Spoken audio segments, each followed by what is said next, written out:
أيها الذين آمنوا صلوا عليه وسلموا تسليما اللهم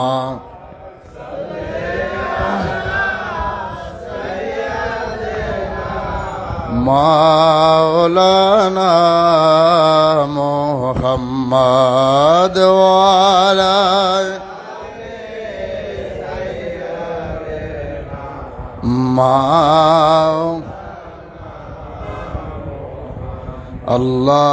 اللهم صل على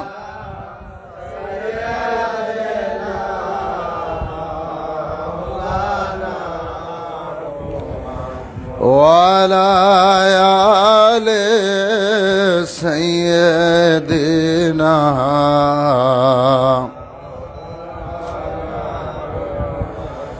হয় নাই হবে না আরো এ ভুবন মাঝারো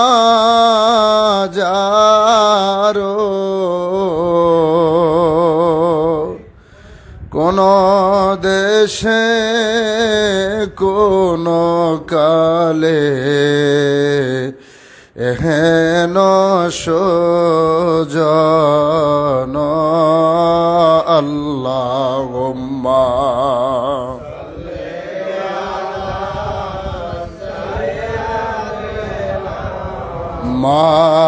মাওলানা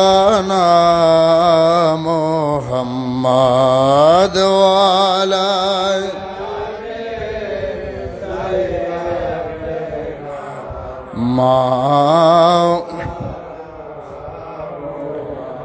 প্রেম শিখায়া গেলা গো চলিয়া আমায় কেন বাবা নিয়ে গেলে না আমায় কেন বাবা নিয়ে গেলে না তোমার ইশক হাসিল করে কতজন ভব পারে তোমার ইশক হাসিল করে কতজন ভব পারে পেল নবীর ইশক প্রেমের ঠিকানা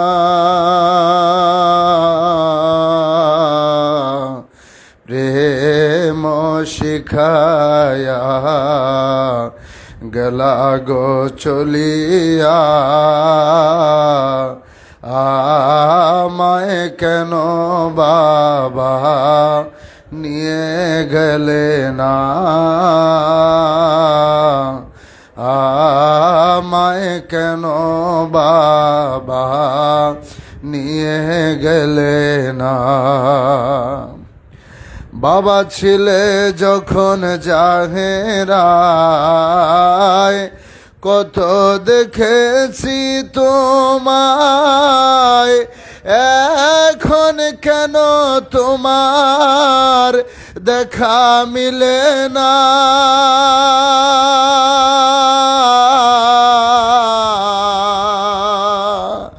বাবা ছিলে যখন জাহেরায় কত দেখেছি তোমায় এখন কেন তোমার দেখা মিলে না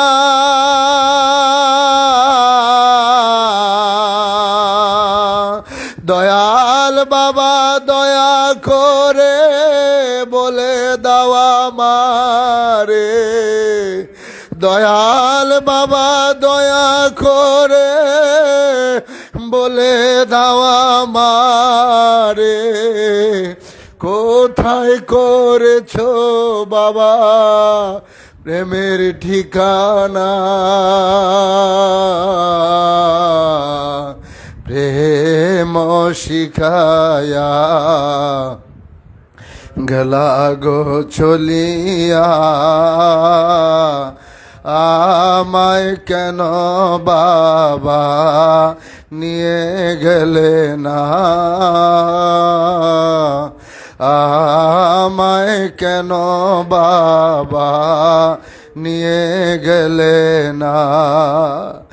বাবা এসে তোমার দরবারে কত খুঁজি তোমারে, কোথাও বাবা তোমার দেখা মিলে না।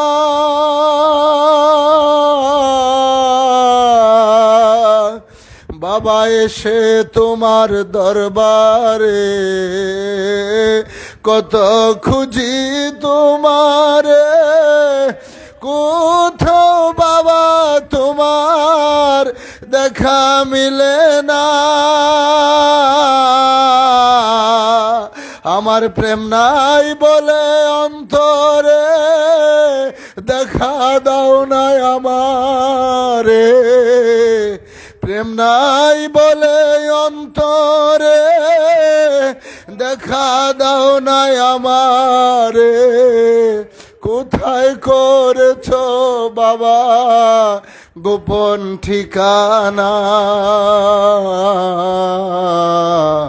প্রেম শিখায়া গেলা গো চলিয়া, আমায় কেন বাবা নিয়ে গেলে না, আমায় কেন বাবা নিয়ে গেলে না। কদম বুঝে আরজ করছি, আমার আকা, আমার সাহেব, আমার দস্তগীর, আমার আহনামা বিশ্ব অলি দয়াল বাবা জিন্দা বাবা, আমার কেবলাদান হুজুর পাকের ফুত ও পবিত্র কদম মোবারকে কদম বুঝে আরজ করি বাবার আধ্যাত্মিক উত্তরাধিকার, আমাদের মাথার তাজ মহামান্য পীরজাদা আলহাজ হজরত খাজা মিয়া ভাইজান মুজাদ্দিদি সাহেবের ফুত ও পবিত্র কদম মোবারকে কদম বুঝে আরজ করি বাবার আধ্যাত্মিক উত্তরাধিকার হিজবুল্লাহর ইমাম, আমাদের বান্ধব জাকের পার্টির মহামান্য চেয়ারম্যান মহোদয়ের ফুত ও পবিত্র কদম মোবারকে কদম বসে আরজ করছি খাজা হজরত মিয়া চাচাজান মুজাদ্দিদি জাকের পার্টির মাননীয় সিনিয়র ভাইস চেয়ারম্যান ডক্টর খাজা হজরত মেজো চাচাজান মুজাদ্দিদি সাহেব দয়ের ফুত ও পবিত্র কদম মোবারকে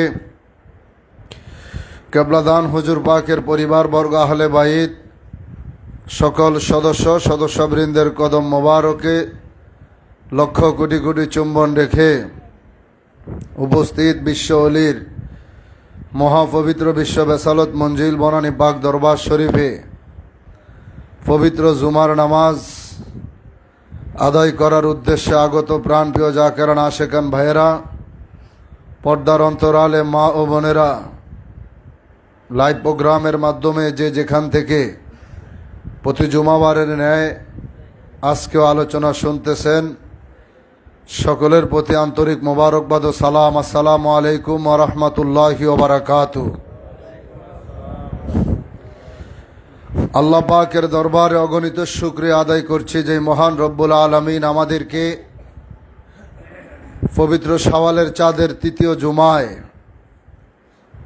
বিশ্ব অলি দয়াল পীর দস্তগীর কেবলাদান হুজুর পাকের এই পবিত্র দরবার বিশ্ব বেসালত মঞ্জিল বনানী পাক দরবার শরীফে আমাদেরকে আসার মতো সেই সৌভাগ্য আমাদেরকে দান করেছেন। এই জন্য মহান রব্বুল আলমিনের দরবারে শুকরিয়া আদায় করি, সকলে বলি আলহামদুলিল্লাহ। শতকোটি দরুদ ও সালাম সেই নবী পাকের উপর যাকে সৃষ্টি না করলে আল্লাহ পাক কুল কায়নাত কোনো কিছুই সৃষ্টি করতেন না। সেই নবীজির রওজা মোবারকে অগণিত দরুদ ও সালাম এবং চুম্বন আরজ করছি, সকলে বলি সাল্লাল্লাহু আলাইহি ওয়াসাল্লাম। সম্মানিত হাজিরিন, ধর্মপ্রাণ মুমিন মুসলমান ভাই এবং বোনেরা, আজ পবিত্র জুমাবার গরিবদের জন্য হজের দিন, যাদের সামর্থ্য আছে, টাকা পয়সা আছে, তারা প্রতি বছরই হজ করার জন্যে মক্কা মদিনায় যায়। বিশেষ করে রমজান চলে গেল, লক্ষ লক্ষ মানুষ উমরা করার জন্যে নবীর দেশে গিয়েছে, এখনো যাচ্ছে। আমরা বাংলাদেশের গরিব মানুষ, কেবলাদান হুজুর পাকের মুরিদ, আমরা মক্কা মদিনায় যেতে পারি নাই, কিন্তু আপন মুর্শিদের কদম এসে হাজিরা দিয়েছি। আল্লাহ পাক আমাদের হাজিরা কবুল করেন, সকলে বলে আমিন। দেখতে দেখতে আবার সে 18 বৈশাখ আমাদের সামনে। সেই 2001 সালের মে মাসের 1 তারিখে, এই 18 বৈশাখের দিন আল্লাহ পাক রব্বুল আলামিন আপনার আমার বান্ধব বিশ্ব ওলি আমার কেবলাদান হুজুরকে এই ঝড়ো জগৎ থেকে সফর করি আল্লাহ তাআলা তিনার সান্নিধ্যে নিয়ে গেলেন। মধুর মিলন আল্লাহ পাক সেদিন ঘটাইলেন। এমনি ভাবেই পৃথিবীর জমিনে যত নবী রাসূল পয়গাম্বর যাহারাই এসেছে, সবাইকে আল্লাহ তাআলা এই পরিস্থিতির শিকার সবাই হয়েছে। কেননা আল্লাহ পাক বলেছেন, কুল্লু নাফসিন যায়িকাতুল মাউত, মৃত্যুর স্বাদ প্রত্যেকটা প্রাণীকেই গ্রহণ করতে হবে। তবে আমাদের ইন্তেকাল, আমাদের মৃত্যু আর আল্লাহর অলিদের মৃত্যু, এটা কিন্তু এক জিনিস না। আবার পয়গম্বর আলাইহিস সালাতুস সালাম যাহারা পৃথিবীতে এসেছেন, তিনাদের ইন্তেকাল মোবারক, সেটা কিন্তু এক না। তিনারা আল্লাহ তাআলার যে আয়াতে কারিমা, কারণ লা তাবদীল আলি কালিমাতিল্লাহ, আল্লাহ বলেছে আমার কথার কোনো নড়চড় নেই। এই আয়াতকে শিক্ষা দেওয়ার জন্যে, এই আয়াতকে পৃথিবীর জমিনে মানুষের সামনে প্র্যাকটিক্যাল বুঝাইবার জন্য আল্লাহর পয়গম্বরদেরকে পর্যন্ত আল্লাহ তাআলা কিছু সময়ের জন্য রুহুটা বের করেছেন। সামান্য কিছু সময় তিনারা রওজা আতহারে তাদেরকে শোয়াইতে দেরি, আবার আল্লাহ তাদের রুহুটা তাদেরকে দিয়ে দিয়েছে। সুবহানাল্লাহ, জোরে কোন। এই জন্য বলা হয়েছে, আল আম্বিয়া ওয়াল আউলিয়া ইউসাল্লুনা ফি বুয়ুতিহিম কামা ইউসাল্লুনা ফি কুবুরিহিম। নবীগণ অলিগণ তারা কবরে জিন্দা, শুধু জিন্দাই না, কবরে থাইকা তারা ইবাদত করে। জোরে কোন না সুবহানাল্লাহ। আল্লাহর হাবিবের ইন্তেকাল মোবারক হয়েছে, কিন্তু আমার রসুল রওজা আতহারে জিন্দা। হাদিসে পাকের ভিতরে এসেছে, পৃথিবীর মানুষ তো এখন দেখা অসম্ভব। যদি জানতো মানুষ, যদি এখন নবীর রওজা আতহারে যায়, যদি রওজা মোবারকটা খনন করা হইতো, খনন করে দেখতেন 1400 বছর আগে রসুল যেই রকম ছিল, এখনো রওজা আতহার ওই রকমই আছে। আল্লাহু আকবার। নবীকে উম্মত সালাম দেয়, রওজা পাকের সামনে দাঁড়িয়ে সালাম দেওয়া, আল্লাহর হাবিব সেই সালামের জবাব পর্যন্ত দেয়। তাহলে তারা কি মৃত? কথা বলেন, তারা মৃত? তাদের দেহ মোবারক, তাদের শরীরের সঙ্গে যেই কাপড় মোবারক আছে, এগুলো পর্যন্ত জমিন বক্ষণ করা সেটা হারাম করে দিয়েছে আল্লাহ তাআলা। নবীদের দেহ মোবারক জমিন কখনো বক্ষণ করতে পারবে না।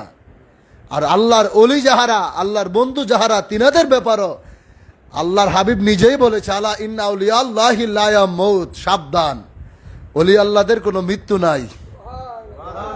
জোরে কন্যা সুবহানাল্লাহ।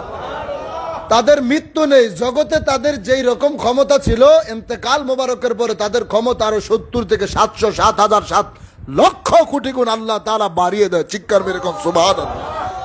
তার কারণেই তো ইন্তেকাল মোবারকের পরে আল্লাহর অলিদের দরবারগুলো আরো বড় হয়, তাদের তরিকতে প্রচার। কারণ জগতে থাকতে অনেকে চিনে না, যখন জগৎ থেকে হারায় ফেলায় তখন কিন্তু সবাই তখন আফসোস করে। সামনে যখন আছে এটাকে কেউ দাম দেয় না, যখন এটা দূরে চলে যায় তখন হায় হুতাশ করে, তখন হারিয়ে আফসোস করে। কিন্তু ওই আফসোসে কোনো কাজ, কথা বলেন, আসে? কেবলাদান হুজুর যখন ছিলেন শরীয়তে, হুজুর ডাক দিতেন, কাফেলা করে যাইতে বলতেন।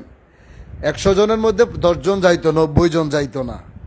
হুজুর পাক কখনো বিশ্ব জাকের মঞ্জিল বৃদ্ধির জন্যে খেদমত চাইতেন জাকেরানদের কাছে, যদিও সামর্থ্য ছিল 10 লক্ষ দেওয়ার, আপনি 50,000 দিছেন, আছে না? তখন কেবলাদান হুজুর শরীয়তে ছিলেন, হুজুর ডেকেছিলেন, আপনি যান নাই, আর এখন হারায় কানতেছেন। এখন কোটি কোটি টাকার বস্তা নিয়েও যদি বিশ্ব জাকের মঞ্জিলে, বিশ্বলীয় বেসালত মঞ্জিলে আইসা আপনি যদি ওয়ালের সাথে মাথা টোকায় যদি ফাটায়ও ফালান, রক্তে যদি শরীর ভিজেও যায়, হুজুরকে কি আর শরীয়তে দেখা যাবে? কথা বলে না। হুজুরকে দেখা সম্ভব? কিন্তু যখন ছিল তখন ডেকেছে, আমি আসি নাই, আপনি আসেন নাই। এখন আপনি পর্যাপ্ত নিয়ে আসছেন, কিন্তু দয়াল নাই। ঠিক ওই রকম ভাবেই মনে রাখেন, এখন তো একজন আছে, এখন একজন প্র্যাকটিক্যাল মানে হাজের, তিনি উপস্থিত আছেন। তিনি কে? বিশ্বলীর আওলাদ হিজবুল্লাহর ইমাম, জাকের পার্টির মহামান্য চেয়ারম্যান মহোদয়। তিনার আরো আওলাদ আছে, এখন আমি তিনার কাছে নাই, কিন্তু আমি জিনার কাছে আছি। আপনি জিনার ছায়ায় আছেন, ঠিক নেই? আপনি যে বান্ধবের আশ্রয়স্থলে আছেন, এখন তিনি সেই কেবলাজান হুজুর পাকের রূপ ধারণ করে তিনিও সেই স্থানে বসেছেন। মারহাবা জোরে কোন। এখন তিনি আপনাকে ডাকছেন বিশ্বলীর এই অসমাপ্ত কাজগুলো পরিপূর্ণ করার জন্যে।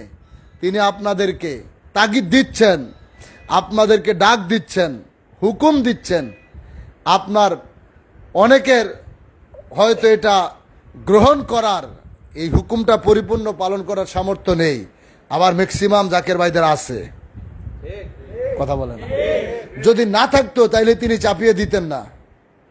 তিনি জানে কি জানে না আপনার খবর, আপনার কি ফ্যামিলিতে কি আছে, আপনি কিভাবে চলতেছেন, আপনার পরিস্থিতি কি, তিনি জানে কি জানে না? চিল্লায় বলেন, জানে কি জানে না? জানে বিধায়ী তো আপনাকে হুকুম দিচ্ছে। আমরা 100%-এর ভিতরে 99%-ই আমরা করতে চাচ্ছি না। তবে মনে রাখেন, এই যে একজনকে হারিয়ে কানতেছেন, আবার হুকুমগুলো এখন দিতেছে, বারবার ডাক দিতেছে, কত ভালোবাসা নিয়ে বারবার বলতেছে, আপনারা আসলে আমার কাছে একটু ভালো লাগে। এই যে আপনাদেরকে হুকুম দিয়ে বারবার বিশ্ব বেসালত মঞ্জিলে নিয়ে আসতেছি, আবার একটার পর একটা হুকুম দিচ্ছি, আপনারা এখানে আসলে আমার ভালো লাগে, আমার কাছে অন্তরটা শান্তি লাগে। আজকে তিনি আসেন, তিনি আপনাকে হুকুম দিচ্ছে, আপনাকে ডাকতেছেন। অনেকে আসে, আবার ম্যাক্সিমাম আসে না, আবার একদিন আসবে, সেদিন আবার আপনি আফসোস করবেন। কথা বলেন ঠিক কিনা? কারণ কেবলাজান হুজুর, আমার কেবলাজান হুজুর এই জগতে এসেছিলেন নেয়ামত স্বরূপ, তিনি রহমতের ডালা নিয়ে পৃথিবীতে এসেছে। এটা আল্লাহর হাবিবের হাদিস। এক এক শতাব্দীতে আল্লাহ পাক রব্বুল আলামিন এক একজন মুজাদ্দিদকে প্রেরণ করেন। এক এক শতাব্দীতে এক একজন মুজাদ্দিদকে আল্লাহ পাঠায়। কেন? জগৎবাসীকে সঠিক পথের সন্ধান দেওয়ার জন্যে। সুবহানাল্লাহ কোন। সঠিক পথের সন্ধান দেওয়ার জন্যে আল্লাহ পাক রব্বুল আলামিন তিনার পক্ষ থেকে তিনার মনোনীত এক একজন বন্ধুকে পৃথিবীতে পাঠায়। তারা আইসা আপনাকে, আপনি চলছেন যেই উল্টা পথে, যেই পথে চললে আপনি জাহান্নাম ছাড়া বাঁচা আর কোনো রাস্তা নাই, আল্লাহর ওলিরা ওই পথ থেকে আপনাকে জান্নাতের পথে ধাবিত করার জন্য আগমন করে। সুবহানাল্লাহ জোরে বলেন, আরো জোরে কোন আল্লাহু আকবার। তো সেই 1400 বছর আগে আমার রসুলকে আল্লাহ তাআলা যেমন তামাম জাহান সৃষ্টি জগতের জন্য রহমত স্বরূপ প্রেরণ করেছিলেন, হাবিবের ইন্তেকাল মুবারকের পরে সাহাবাই কেরামদের যুগ, তাবেঈনদের যুগ, তাবেঈনদের যুগ, খোলাফায়ে রাশিদিন, আশারায়ে মুবাশশিরিন, এরপরে বেলায়েতের যুগে আস্তে আস্তে আস্তে আস্তে আল্লাহর ওলিদের যুগে আইসা আমার কেবলাদান হুজুরকে এই আখিরি জবানায় পাঠিয়েছিলেন। সেই নবীর গুণে গুণী আমার রসুলকে দেখলে যেমন সাহাবীরা পাগল হয়ে যাইত, এই জগৎবাসী ঠিক তেমনি ভাবে আমার কেবলাদান হুজুরকে দেখলে পাগল হয়ে যাইত। নবীর যুগে যেমন নবীর সঙ্গে ষড়যন্ত্র করেছিল, রসুলকে না দেখা আমার নবীকে ক্ষতি করার জন্য অনেক সাহাবীরা যাহারা তারা উঠে পড়ে লেগেছিল, কিন্তু আল্লাহর হাবিবের সংস্পর্শে যখন গিয়েছিল, নবীজির কদম মোবারকের সামনে দাঁড়ানোর পরে আমার রসুলের চেহারা মোবারক দেখে তারা পাগল হয়ে গিয়েছিল। ঠিক তেমনি ভাবেই এই ১৫০০ বছর পরে বাংলাদেশে যাহারা, বিশ্ব ভ্রমণ্ডে যাহারা আমার কেবলাদান হুজুর পাকের মুরিদ, এদের ভিতরে ম্যাক্সিমাম মানুষই কিন্তু কেবলাদান হুজুরকে বদনাম শুনে হুজুর কেবলাদানকে গালি দিয়ে দরবার শরীফটা দেখতে গেছে যে ভণ্ড দরবার এই সেই কেবলাদান হুজুরকে তার সাথে বহস করবে। বিভিন্ন কিছু দেখার পরে, বলার পরে তারা বিশ্ব জাকের মঞ্জিলে যখন যাইতো, আমার বান্ধব কেবলাদান হুজুর পাকের চেহারা মোবারক দেখার পরে কোনো বহসের দরকার ছিল না, হুজুরকে দেখাই তারা পাগল হয়ে তরিকা নিছে। সত্য না মিথ্যা? আপনি মানুষ দুইজন দুই জায়গায়, একজন ১৫০০ বছর আগে, আরেকজন ১৫০০ বছর পরে, সিস্টেম কিন্তু একই, ভালোবাসার ক্ষেত্রে একই। কেবলাজান যেদিন এই জগৎ থেকে বিদায় নিয়ে চলে যাবে, এই বিশ্ব বেসালত মঞ্জিল বনানী পাক দরবার শরীফ থেকে কত মানুষ, কত জাকের ভাইয়েরা যাহারা খাদেম ছিলেন, যাহারা কেবলাদান হুজুর পাকের পাশে ছিল, অজরে তো তারা কেঁদেছিল, সবাই কেঁদেছেন। কিন্তু আমরা যতই ভালোবাসি, কিন্তু তিনার কাছে তো শ্রেষ্ঠ ধন দুইজন ছিলেন, হিজবুল্লাহর ইমাম এবং মোহাম্মদ আলহাজ খাদা মিয়া ভাইজান মুজাদ্দিদি। কথা ঠিক না? দুই ভাইজান, তিনারা তো এতিম হলেন, আমরাও এতিম হলাম, কিন্তু আমাদের চাইতে তিনাদের কষ্ট, তিনাদের ত্যাগ, তিনাদের শোকটা 1000 গুণ বেশি। তিনার হচ্ছে জন্মদাতা পিতা, আর আমাদের হচ্ছে রুহানি পিতা, তাই না? তাইলে সেই বান্ধব যেদিন জগৎ থেকে চলে যাবে, হুজুর কেবলা জানতো এই যে আমরা আজকে এত অপরাধ করি, এত ভুল করি, হুকুম অমান্য করি, এর পরেও তো আমাদেরকে কেউ একটা গালি দেয় না, আমাদেরকে একটা থাপ্পড় দেয় না, আমাদেরকে একটি ধমক দেয় না। তার কারণ কি? এত অপরাধ করার পরেও, এত ভুল করার পরেও লক্ষ লক্ষ মানুষ এক একজন আরেকজনের বিরুদ্ধে নালিশ দিচ্ছে, একজন আরেকজনকে যে যেমনে পারতেছে তাকে দাবিয়ে রাখার জন্য যে যেই কোনো ভাবেই যা নালিশ দিচ্ছে। যত নালিশই দেয় তিনি সবার কথাই তো শোনেন। আচ্ছা, নালিশ শোনার পরে আপনি অপরাধ করছেন, আপনাকে ডাক দিয়ে নিয়ে একটা বাড়ি দিছে? কথা বলে না, চুপ করে। কাউকে একটা ধমক দিছে? কাউকে এখান থেকে তাড়িয়ে দিছে? এই যে প্রেমের রাজ্য, এই যে প্রেমের ধন ভান্ডার নিয়ে তিনি বসা, যেই নেয়ামত আল্লাহ তাআলা আমার কেবলাদান হুজুর পাকের খাতিরে তিনাকে দিয়েছেন, এটা তো সাধারণ কোনো বিষয় না। আমি আপনি যদি হতাম, আমরা যারা এখানে উপস্থিত 5 জনের একটি সংসার, এই ঘরে একজন আরেকজনের বিরুদ্ধে যখন নালিশ দেয়, সহ্য করা যায় না। ইচ্ছা মতো ধমক যা আছে, লাঠি ছোটা নিয়ে যা মুখ দিয়ে আসে, হিসাব নিকাশ না করেই, একবারও চিন্তা করি না যে একটু পরে আবার কি ঘটবে। আমরা আমাদের এই মেজাজে মস্তিষ্কে যা আসে তাই কিন্তু ছেড়ে দিচ্ছি। কিন্তু উনি এমন দয়াল, এত বড় নিয়ামত আল্লাহ তিনাকে দিয়েছেন। লক্ষ লক্ষ মানুষের বিচার তার কাছে, লক্ষ লক্ষ মানুষের নালিশ তার কাছে। আপনাকে বুঝাইবার জন্য যেই বাণীটা দরকার, আপনাকে সান্ত্বনা দেওয়ার জন্য ওই বাণীটাই কিন্তু আপনাকে দিয়ে দিচ্ছে। আবার যিনি অপরাধ করেছে, যার নামে নালিশ দিছে, তিনাকে ভালোবাসা দিয়ে তাকে ওই পথ থেকে ফিরিয়ে আনার জন্য ধমক না দিয়ে যেই বাণীটা প্রয়োগ করলে সে আবার ঠিক হয়ে যাবে, ওই বাণীটাই তাকে দিচ্ছে। কোনো লাঠি লাগে না, কথা কয় না, কোনো লাঠি লাগে, কোনো মারামারি লাগে না, ধমক দেওয়া লাগে না। যার কারণে একবার বুঝিয়ে দিলে এই ভুল থেকে সে ফিরে আসে। কিন্তু আজকে মামলা মোকদ্দমায় যদি যান, মেসাল দেওয়ার জন্য একটি কথা মনে হয়েছে, আজকে যদি জেল হাজতে যদি যান, শরীয়তের যে বিচার হচ্ছে, একজন চুরি করছে, চোরকে ধরে নিয়ে গেছে পুলিশ, ইচ্ছা মতো নিয়ে পিটাইছে, পিটানোর পরে জেলে বন্দি করছে 1 মাস 2 মাস 3 মাস, তারে পিটাইয়া শাস্তি দিয়ে আবার ছাইরা দিছে। চুরির চোর কি বন্ধ হয়েছে? কথা কয় না। চোর আর চুরি করা কি বন্ধ হয়েছে? এই শাস্তি দিয়ে কি লাভ হয়েছে? শাস্তি দিল কিন্তু চোর ঠিক হলো না, অপরাধ করলো, শাস্তি দিল, আটকে রাখলো, জেল জরিমানা হলো, কিন্তু তার ভিতরে পরিবর্তন হলো না। আর তিনি কেমন বান্ধব, তিনি কেমন দয়ার সাগর, কি প্রেম নিয়ে বসে আছেন। প্রেম রাজ্যের বাদশা যাকে বলা হয়, হিজবুল্লাহর ইমাম, জাকের পার্টির মহামান্য চেয়ারম্যান মহোদয়, কথা বলেন ঠিক কিনা? জিন্দাবাদ।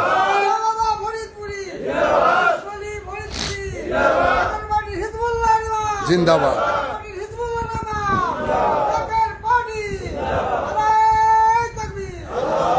যে যে বিচার দিচ্ছেন, এমন কেউ আছে যে তুমি এই কাজটা আর করো না, এইটা বলার পরে কোনো ধমক দেয় নাই, লাঠি দিয়ে বাড়ি দেয় না, শুধু বলছে, একটু সান্ত্বনা দিয়ে মাথায় হাত বুলে দিয়ে, ওই বেটা জীবন আরে ভুলটা করছে?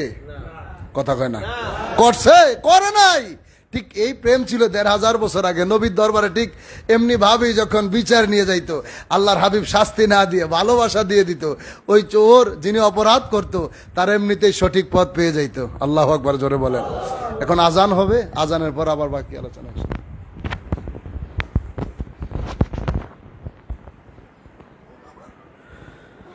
আল্লাহু আকবার, আল্লাহু আকবার, আল্লাহু আকবার,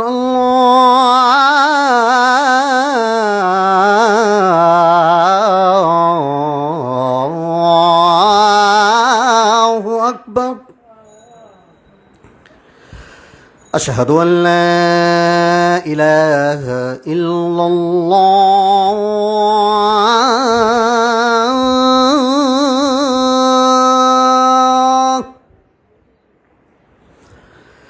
أشهد أن لا إله إلا الله.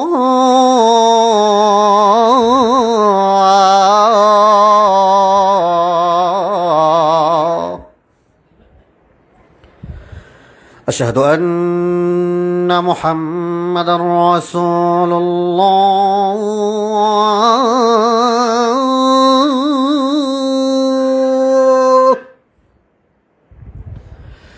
أشهد أن محمدا رسول الله.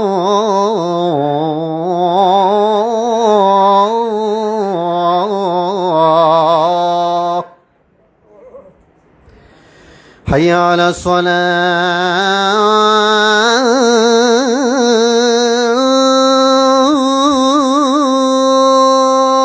الصلاة. حي على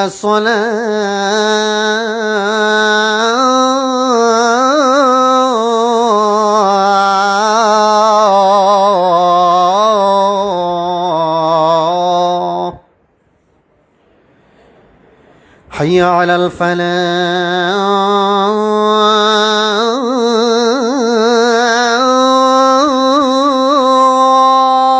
الفلاح. حي على الفلاح.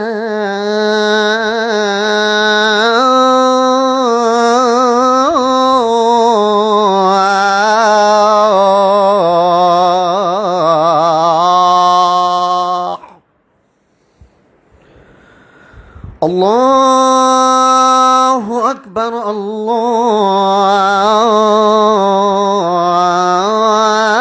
الله أكبر. لا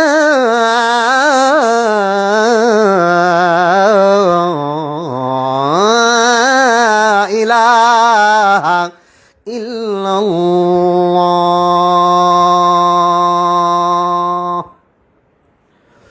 اللهم رب هذه الدعوة التامة والصلاة القائمة آت محمدا الوسيلة والفضيلة والدرجة الرفيعة وابعثه مقاما محمودا الذي وعدته وارزقنا شفاعته يوم القيامة إنك لا تخلف الميعاد.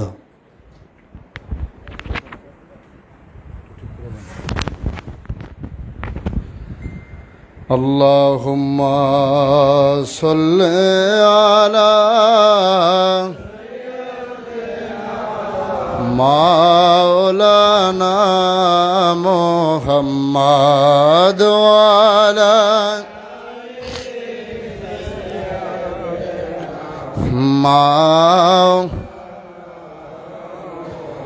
আমি আসিয়াছি বাবা তোমার দরবারে, চরণ তলে রাইখো তুমি আমারে, আমি আসিয়াছি বাবা তোমার দরবারে, চরণ তলে হইতাম যদি মুর্শিদ তোমার চরণ ধুলি, দুই নয়নে মাখত সবাই সুরমা বলি, বলেন হইতাম যদি মুর্শিদ তোমার চরণ লি, দুই নয়নে মাখত সবাই, দয়াল সবার চোখে দেখতাম আমি চেয়ে তোমারে, বলেন সবার চোখে দেখতাম আমি চেয়ে তোমারে, চরণ তলে রাইখো তুমি আমারে, আমি আসিয়াছি বাবা তোমার দরবারে, চরণ তলে। তো যেই কথা বলেছিলাম যে আমার কেবলাজান হুজুর যেদিন এই জগৎ থেকে পর্দা নিবেন, সেদিন দুই বান্ধবকে ডেকে ওসিয়ত করেছিলেন, দুনিয়ার সম্পদ, এই বাড়িঘর, টাকা পয়সা, এই কোনো কিছুর জন্যই নয়, তিনার চোখের পানি, কেবলাদান হুজুর পাকের চোখের পানি, তার সারা জীবনের কান্না, সারা জীবনের ত্যাগ, না খেয়ে থাকা, আপন মুর্শিদের কদমে গোলামি করা, সমস্ত কিছুই ছিল আপন মুরিদানদেরকে জড়িয়ে। কথা বলেন ঠিক কিনা? ঠিক যেমনি ভাবে আমার নবীর ইন্তেকাল মোবারক যেদিন হয়েছিল, এই হাদিসটা বুখারী শরীফ এবং তিরমিজি শরীফ স্পষ্ট সহিহ হাদিস। আল্লাহর হাবিবের ইন্তেকাল মোবারকের সময় যখন আজরাইল আলাইহিস সালাতু ওয়াস সালামকে আল্লাহ তাআলা নবীজির হুজরা মোবারকে পাঠাইলেন যে আজরাইল যাও, বন্ধুর কাছে যাও, বন্ধুর জানটা কবজ করে নিয়ে আসো। সুবহানাল্লাহ বলে। আল্লাহর হাবিব রাহমাতাল লিল আলামিন নবীজির হুজরা মোবারকে যখন আজরাইল আগমন করবে, আল্লাহ সাবধান করে দিয়েছে, আজরাইল বন্ধুর কাছে যাইবা, কিন্তু সাবধান, লা তাদখুলু বুয়ুতান নবী, অনুমতি ব্যতীত বন্ধুর ঘরে প্রবেশ করিও না। জোরে কোন সুবহানাল্লাহ। পৃথিবীর কারো জান কবজ করতে আইসা আজরাইল কোনদিন অনুমতি চাইছে? তা আল্লাহ আজরাইলকে বলে দিছে, বন্ধুর অনুমতি ছাড়া ঘরে প্রবেশ করো না। ঘরে যদি প্রবেশ না করে জান কবজ করবে কেমনে? আজরাইল নবীজির হুজরা মোবারকের সামনে দাঁড়িয়ে আছে, হুজরা মোবারকের দরজা মোবারকে টোকা মারে মা ফাতেমাতুজ জোহরা রাদিয়াল্লাহু তাআলা আনহা, নবীজির মাথা মোবারকের পাশে বসে বসে চোখের পানি ছেড়ে কান্দে আর বাতাস করে। দরজায় টোকা মারে, মা ফাতেমা কয় কে গো? কয় দরজাটা খোলেন, আপনার বাবার সঙ্গে সাক্ষাৎ করতে হবে। মা ফাতেমা বলে, আব্বা জান অসুস্থ, এখন কথা বলতে পারবে না, দরজা খোলা যাবে না। একবার, দুইবার, তিনবার এইরকম ভাবে আজরাইল যখন ঢোকার অনুমতি চায়, মা ফাতেমা বলে, আব্বা জান অসুস্থ, দরজা খোলা যাবে না, কথা বলতে পারবে না। আজরাইল ফেরত যায় না।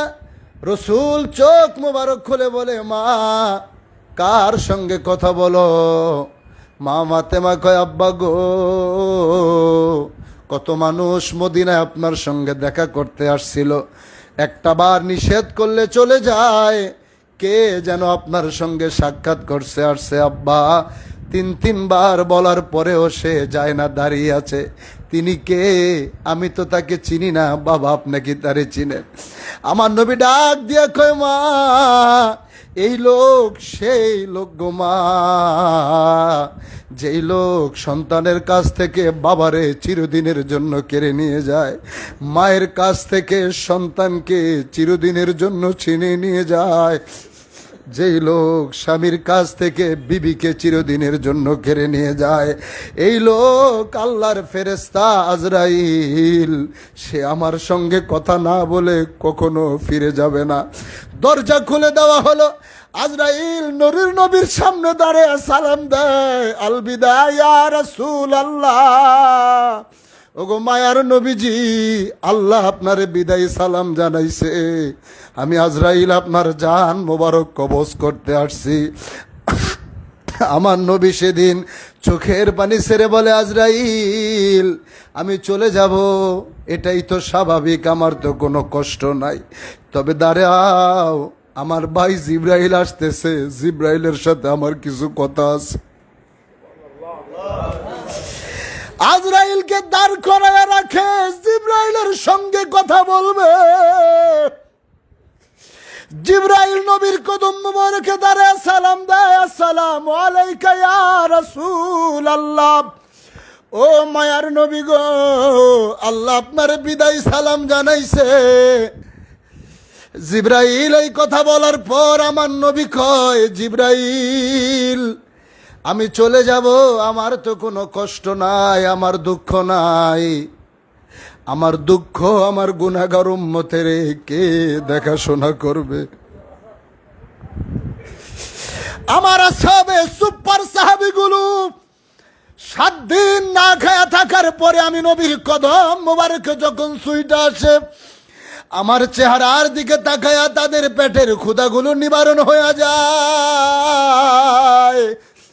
আমার এই পাগলগুলো রে কে দেখাশোনা করবে রে? জিব্রাইল যা যা বন্ধুর কাছে যা।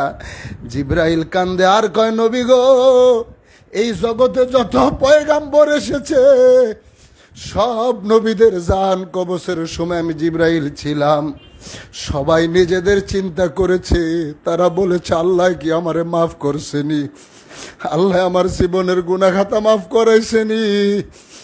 আদম নবী বলেছিল আল্লাহ কি আমার ভুলটা ক্ষমা করছেনি, আল্লাহ কি আমাকে অমুক জান্নাত দিবেনি, নিজেদের চিন্তায় পেরেশান। আর আপনি কেমন নবী, যেদিন পৃথিবীতে আসলেন সেদিন উম্মতের জন্য কাঁদলেন, যেদিন মেরাজে গেলেন সেদিন উম্মতি বলে কাঁদলেন, আজকে জগৎ থেকে বিদায় নিয়ে চলে যাবেন।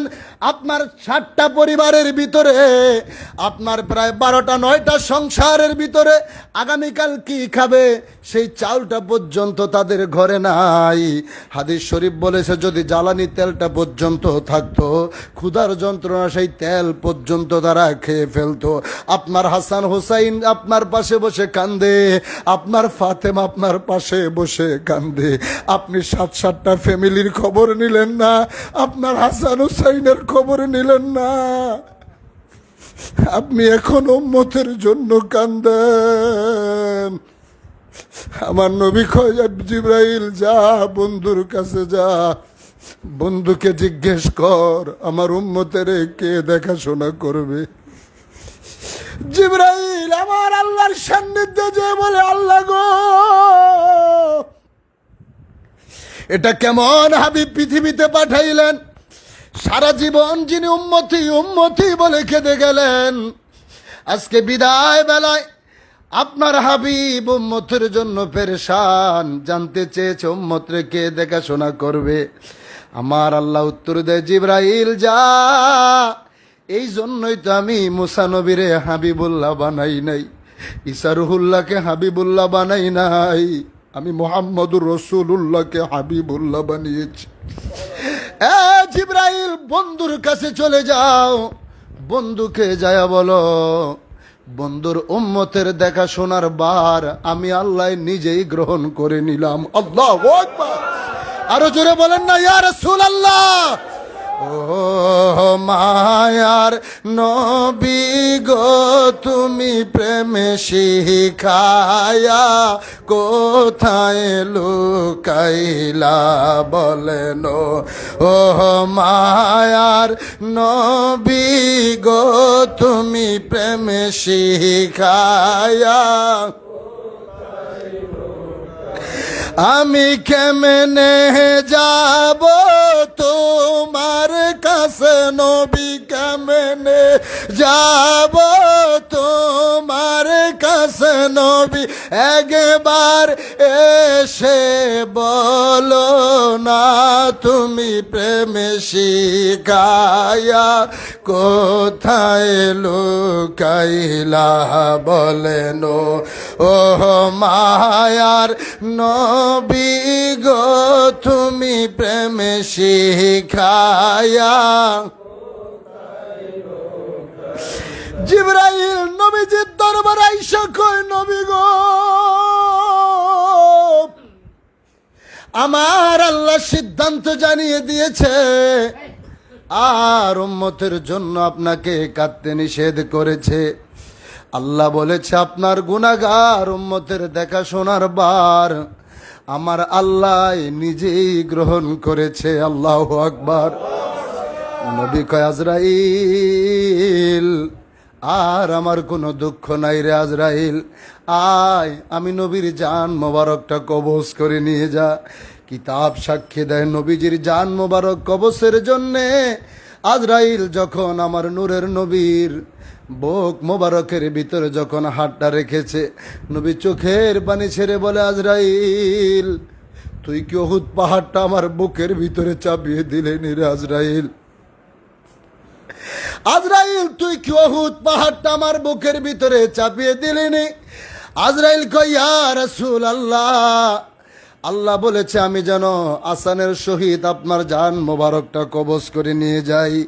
নবী খেদে খেদে বলে আজরাইল আসানের সহিত জান কবজ করা যদি এত কষ্ট হয় তাইলে না জানি আমার গুনাহগার উম্মতের জান কবজ করতে কতই কষ্ট হবে। আজরাইল বিদায় বেলা তোর কাছে আমি বলে রাখি এই পৃথিবীতে আমার যত উম্মত আছে কিয়ামত পর্যন্ত যত উম্মত আসবে সকল উম্মতের জান কবজ করতে যতটুকু কষ্ট হবে রে সকল কষ্টটুকু একত্রিত করে আমি নবীরে দিয়া দে, এরপর আমার উম্মতের জান কবজ করতে এত কষ্ট দিস না। ওই নবীর রূপে রূপী ওই নবীর গুণে গুণী আমার কেবলা জান যেদিন এই জগৎ থেকে বিদায় নিয়ে আল্লাহর সান্নিধ্যে চলে যাবে, যেই বান্ধব কিমাম বানায় রেখে গেলেন বান্ধবের হাতেই গোলামদেরকে তুলে দিয়ে গিয়েছিলেন। কেবলাদান হুজুর সেদিন বলেছিলেন বাবা আমার লক্ষ লক্ষ মুরিদান কত অপরাধ করবে কত ভুল করবে হুকুমগুলো অমান্য করবে, বাবা মনে রাখো কোনোদিন তাদের প্রতি তোমরা গোসা হইও না।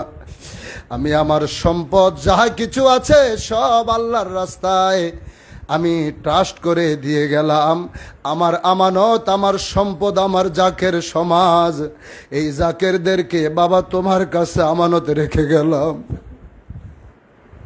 সেদিনকার পর থেকে বিশ্বলির জেসমানি আওলাদ হিজবুল্লাহর ইমাম জাকের পার্টির মহামান্য চেয়ারম্যান মহোদয় এই লক্ষ লক্ষ জাকের ভাই বোনদেরকে আমানত হিসাবে তিনি তিনার হাতে আমাদেরকে রাখলেন। আমানতের খেয়ানত যাতে না হয় তার কারণেই তো আজকে অপরাধ করার পরেও শত ভুল করার পরেও ভালোবাসা দিয়েই বুকে টেনে নিচ্ছে। যারা এত গালি দিল এত ষড়যন্ত্র করলো ওই যারা গালি দিল নাফরমানি করলো তাদেরকেও ভালোবাসা বুকে টেনে নিচ্ছে। তার কারণ এই জাকের সমাজ জাকের পার্টির লক্ষ লক্ষ ভাই বোনেরা কেবলাদান হুজুর পাকের পক্ষ থেকে হিজবুল্লাহর ইমামের কাছে আমানত চিৎকার মেরে বলেন না মারহাবা, আল্লাহু আকবার জোরে বলেন। সেই বান্ধবের কদমে থাকতে চাই কি চাই না? হাত তুলে বলেন চাই কি চাই না? আসছে আগামী 1 মে 18 বৈশাখ আমার দয়াল কেবলাদান হুজুর পাকের বিশ্ব ফাতেহা শরীফ ওরসে খাস হিজবুল্লাহর ইমাম আমাদেরকে যে নির্দেশ দিবেন তিনার নির্দেশ মাথায় নিয়ে আমরা গোলামরা সেখানেই যাব। রাজি আছি না নাই? আল্লাহ আমাদের সবাইকে কবুল করেন, সকলে বলে আমিন। বান্ধবের